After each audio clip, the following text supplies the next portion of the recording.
नमस्कार दोस्तों। आज हम बात करेंगे सोनम वांगचुक के उस विचार पर जिसमें वो लद्दाख को राज्य का दर्जा देने और छठे शेड्यूल में शामिल करने की मांग कर रहे हैं। सवाल ये उठता है कि क्या मात्र 3 लाख की आबादी वाला क्षेत्र राज्य बन सकता है, और अगर बना भी तो क्या इतने छोटे राज्य को चलाने का भारी खर्च देश की अर्थव्यवस्था पर बोझ नहीं होगा। लद्दाख की भौगोलिक स्थिति बेहद संवेदनशील है। एक तरफ पाकिस्तान और दूसरी तरफ चीन से घिरा हुआ इलाका। अगर इसे छठे शेड्यूल में शामिल किया जाता है और केंद्र सरकार की भूमिका सीमित हो जाती है, तो सोचिए, कल को अगर सीमा पर कोई सड़क या रणनीतिक प्रोजेक्ट बनाना हो तो केंद्र को स्थानीय निकायों से अनुमति लेनी होगी।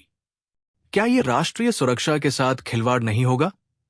इतना ही नहीं, वांगचुक जी पहले पाकिस्तान में एक पर्यावरण सम्मेलन में शामिल हुए थे और उसके बाद लद्दाख में नेपाल की तर्ज पर विरोध प्रदर्शन कराए गए।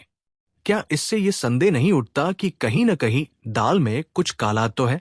हमें यह भी समझना होगा कि लद्दाख की जमीन और खनिज संसाधनों पर चीन की गहरी नजर है। यहां की मिट्टी में सिलिका मौजूद है जो सेमीकंडक्टर बनाने में काम आता है, और थोरियम जैसे महत्वपूर्ण खनिज भी यहां पाए जाते हैं। ऐसे में क्या यह संभव नहीं कि बाहरी ताकतें माहौल बिगाड़कर अपने फायदे की जमीन तैयार करना चाहती हों? अब सवाल यह भी है कि जहां लगभग 90% लोग अनुसूचित जनजाति सेंट वर्ग में आते हैं और पहले से ही सरकारी सुविधाओं का लाभ ले रहे हैं, वहां अलग राज्य की मांग कितनी तर्कसंगत है।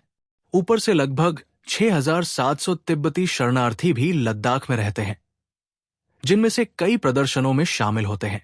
तो एक भारतीय होने के नाते सवाल उठाना गलत नहीं कि अगर वे भारत की आंतरिक नीतियों में दखल देना चाहते हैं तो क्यों न वे अपने तिब्बत वापस लौट जाएं। दोस्तों, लोकतंत्र में मांग करना हर किसी का अधिकार है, लेकिन हमें यह भी देखना होगा कि कहीं ये मांग देश की सुरक्षा, राष्ट्रीय हित और भविष्य के साथ समझौता तो नहीं कर रही। यही सोचने की बात है।